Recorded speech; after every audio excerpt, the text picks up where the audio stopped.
जय हिंद दोस्तों, Max Health Care के chairman and head cardiology doctor Balvir Singh ये बताते हैं कि आज से 2 दशक पहले जब भी उन्हें कोई 30 ईयर का हार्ट पेशेंट मिलता था तो उसे देखने के लिए पूरा हॉस्पिटल ही उनके पास आ जाता था। और ऐसा इसीलिए था क्योंकि उस टाइम पर किसी यंग पर्सन को हार्ट अटैक आना एक नाइटमेयर जैसा था। लेकिन आज युवाओं में हार्ट अटैक आना एक आम सी बात हो गई है। आज किसी को जिम में हार्ट अटैक कहा जाता है, किसी को डांस करते हुए, कोई परफॉर्म करते करते हार्ट अटैक की वजह से मर जाता है। दोस्तों, ऐसी घटनाओं के बाद से ये कहा जाने लगा है कि यंग लोगों में बढ़ते हार्ट अटैक्स के लिए कोविड-19 की वैक्सीन जिम्मेदार है। हालांकि शुरुआत में इस बात को पूरे तरीके से हाइपोथेटिकल कहकर नकार दिया गया, लेकिन जब ऐसे मामले और बढ़ने लगे तो उसे कंसर्न की तरह लेते हुए बहुत सी स्टडीज और रिसर्च किए जाने लगे, जिनके अलग अलग रिजल्ट भी वैक्सीन को शक के घेरे में लाकर खड़ा कर देते हैं। स्वागत है आप सभी का कुंदन गौतम EDU में। मेरा नाम है कुंदन गौतम और आज के अपने इस वीडियो में हम इसी दावे की पड़ताल करेंगे और जानने की कोशिश करेंगे कि क्या सच में युवाओं में बढ़ते हार्ट अटैक के पीछे कोविड वैक्सीन का हाथ है। आइए आज के अपने इस वीडियो की शुरुआत करते हैं।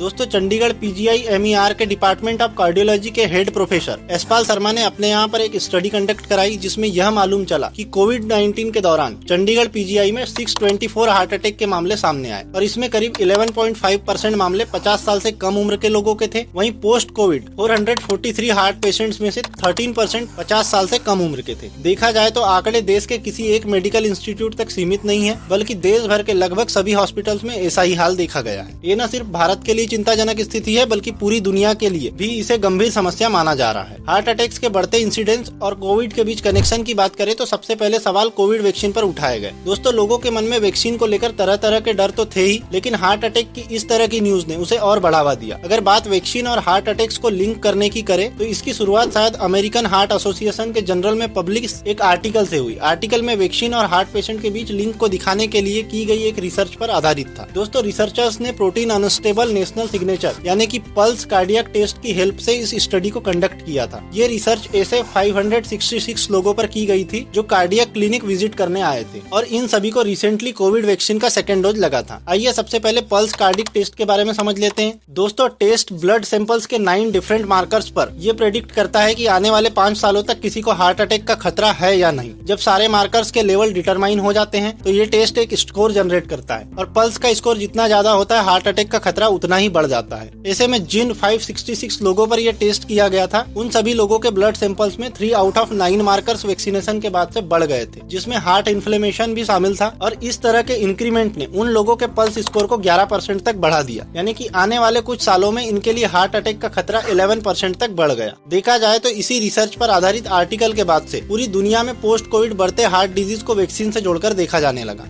और आइए अब ये समझते हैं कि आखिर इस क्लेम में कितनी सच्चाई है। दोस्तों, वीडियो को कंटिन्यू करें उससे पहले आप सभी से एक अनुरोध है कि वीडियो को लाइक कर चैनल को सब्सक्राइब जरूर कर दें, ताकि ऐसी ही इन्फॉर्मेटिव वीडियो आप तक पहुंच सके। दोस्तों, वैक्सीन के ऊपर इल्जाम तो बहुत लगे, लेकिन अभी भी ये दावे के साथ नहीं कहा जा सकता कि वैक्सीन की वजह से हार्ट इन्फ्लेमेशन का खतरा बढ़ रहा है। हालांकि इस बात से इनकार भी नहीं किया जा सकता कि पोस्ट कोविड मायोकार्डियल का खतरा बढ़ गया है। देखा जाए तो इसी दुविधा की वजह से न सिर्फ भारत में बल्कि दुनिया भर में वैक्सीन के साइड इफेक्ट्स पर रिसर्च चल रही है। भारत में भी ICMR ने माना है कि वैक्सीन का रिव्यू करना जरूरी है। दोस्तों, इन्हीं रिसर्चेस में पाया गया कि कुछ वैक्सीन हार्ट में सूजन यानी इन्फ्लेमेशन के लिए जिम्मेदार है, जिसमें mRNA कोविड-19 वैक्सीन का नाम सबसे ऊपर आता है, जिसके बारे में बातें सामने आई कि इसकी वजह से कुछ लोगों को हार्ट की दिक्कतें आई है, लेकिन ये संख्या बहुत कम है, यानी कि few in the millions। अगर इसे वैक्सीन के फायदे से कंपेयर करते हैं तो इसे बहुत ही आसानी से इग्नोर किया जा सकता है, लेकिन यह बहुत ही जल्दबाजी में की गई रिसर्च से पता चला है। ऐसे में पॉसिबल है कि नंबर आगे चलकर और बढ़े। वहीं पर अगर इंडियन वैक्सीन को देखें तो भारत में लगाई गई कोविशील्ड को doctor up to the mark नहीं मानते हैं और कुछ तो ये तक कहते हैं कि इसे इंडिया में रोल आउट नहीं करना चाहिए।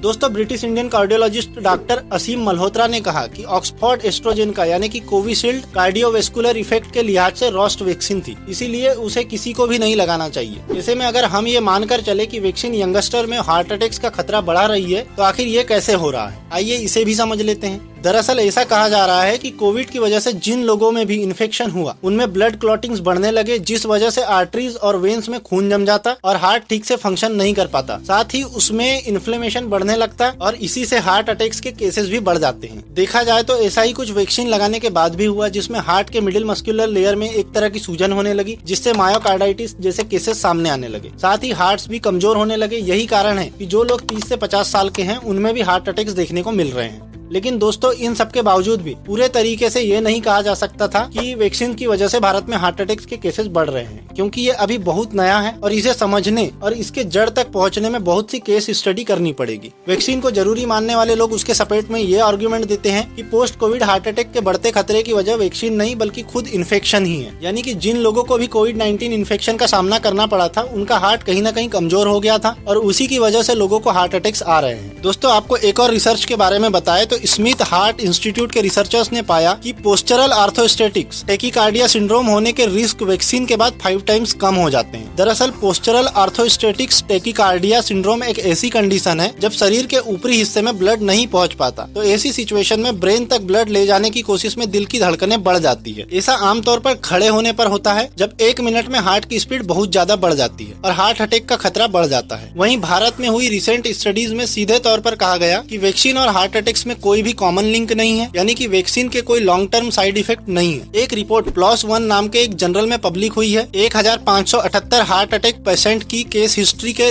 रेट्रोस्पेक्टिव एनालिसिस की मदद से अगस्त 2021 से अगस्त 2022 के बीच में कंडक्ट कराया गया है। देखा जाए तो इसमें 1086 यानी कि 69% लोग वैक्सीनेटेड थे, जबकि 492 सब्जेक्ट्स यानी कि 31% लोग अनवैक्सीनेटेड थे। वैक्सीनेटेड सब्जेक्ट्स में 96% ने वैक्सीन की डबल डोज वैक्सीन ले रखी थी। दोस्तों स्टडी में पाया गया कि वैक्सीन लगवाने के 30 दिनों के अंदर अंदर जितने भी लोगों की डेथ हुई उसमें वैक्सीनेटेड लोगों की संख्या कम थी, जो ये क्लियर करता है कि वैक्सीन हार्ट अटैक के लिए जिम्मेदार नहीं है, बल्कि वो शायद ऐसी कंडीशन में ह्यूमन बॉडी को सपोर्ट भी करती है। इन सब के अलावा इजरायली इमरजेंसी सर्विसेज द्वारा कंडक्ट कराई गई स्टडी में भी ये बात सामने आई है कि वैक्सीन और हार्ट डिजीज में कोई भी लिंक नहीं है। ऐसे में दोनों तरफ के आर्गुमेंट के लिए रिसर्च और स्टडीज तो है, लेकिन ये सभी स्टडीज एक छोटे ग्रुप ऑफ पीपल पर की गई है, यानी कि इनका सैंपल साइज काफी लिमिटेड है, तो इसके चलते किसी भी कंक्लूसिव रिजल्ट पर पहुंचना बड़ा मुश्किल है। दोस्तों हार्ट अटैक्स के साथ ही प्रेगनेंसी पर भी वैक्सीन के इफेक्ट्स की बात कही जाती है। नेचर जर्नल में पब्लिश एक स्टडी के मुताबिक 1898 वैक्सीनेटेड प्रेग्नेंट वुमेन को 6810 9 वैक्सीनेटेड वुमेन के कंपैरिजन में सिजेरियन सेक्शन डिलीवरी के नंबर ज्यादा पाए गए हैं। यानी कि जिन प्रेग्नेंट वुमेन को वैक्सीन के 2 डोज लगे हुए थे उन्हें प्रेगनेंसी में दिक्कत हुई है। लेकिन इसी स्टडी में ये भी बताया गया है कि इसके अलावा वैक्सीन के साइड इफेक्ट्स कहीं पर भी देखने को नहीं मिले हैं। ऐसे में भले ही हमारे पास कोई सॉलिड प्रूफ नहीं है, लेकिन खतरा जरूर है। दोस्तों सबसे पहले तो हमें ये समझना चाहिए कि जिस कंडीशन की वजह से हार्ट अटैक के केस बढ़ रहे हैं वो बहुत ज्यादा सीरियस और रेयर कंडीशन है, लेकिन ये रेयर कंडीशन आगे चलकर अगर नॉर्मल होती है तो इसका सीधा असर हमारी यंग पॉपुलेशन पर पड़ने वाला है, जिससे पूरे देश में एक हेल्थ इमरजेंसी भी क्रिएट हो सकती है। और अगर ऐसा होता है तो उसे डील करना बहुत ही मुश्किल होगा, क्योंकि आमतौर से जिन लोगों को भी हार्ट अटैक आ रहे हैं उन्हें ऐसा होने की कोई भी पॉसिबिलिटी नहीं दिखाई दे रही है। ऐसे में इस तरह से अचानक से आने वाले हार्ट अटैक का खतरा बढ़ जाता है। साथ ही अगर फर्दर रिसर्च में रिजल्ट वैक्सीन के अगेंस्ट आता है तो कहीं न कहीं कुछ ऐसे मेडिकल सप्लीमेंट भी बनाने होंगे जो कि इस हार्ट फेलियर को कम कर सके। दोस्तों अभी तक जितनी भी बड़ी रिसर्च एजेंसीज हैं उन सभी का ये मानना है कि कहीं न कहीं वैक्सीन को हार्ट अटैक के लिए रिस्पॉन्सिबल मानना गलत है। बढ़ते हार्ट डिजीज का कारण वैक्सीन नहीं बल्कि कोविड इन्फेक्शन है, क्योंकि कोविड इन्फेक्शन और वैक्सीन इन दोनों की टाइमलाइन में कुछ ज्यादा खास अंतर है नहीं। इसीलिए अभी भी आर्गुमेंट बरकरार है कि वैक्सीन हार्ट अटैक में इन्फ्लेमेशन के लिए जिम्मेदार है। ऐसे में जरूरत है पूरे देश में एक बहुत बड़े लेवल पर स्टडी कंडक्ट कराई जाए, जिससे पता लगाया जा सके कि क्या वैक्सीन से कोई खतरा है भी या नहीं। इससे वैक्सीन को लेकर लोगों के डाउट क्लियर हो जाएंगे और ट्रस्ट लेवल भी बढ़ेगा। साथ ही ये करना इसीलिए भी जरूरी है क्योंकि अगर कुछ टाइम के बाद वैक्सीन के साइड इफेक्ट से सच में हार्ट अटैक्स बढ़ते हैं तो उसे बिना किसी स्टडी या फिर रिसर्च ग्राउंड के कंट्रोल करना बहुत ही मुश्किल होगा। दोस्तों आपकी इस मुद्दे पर क्या राय है, इस वीडियो के कमेंट बॉक्स में जरूर लिखें। मिलते हैं अगली वीडियो में, तब तक के लिए धन्यवाद।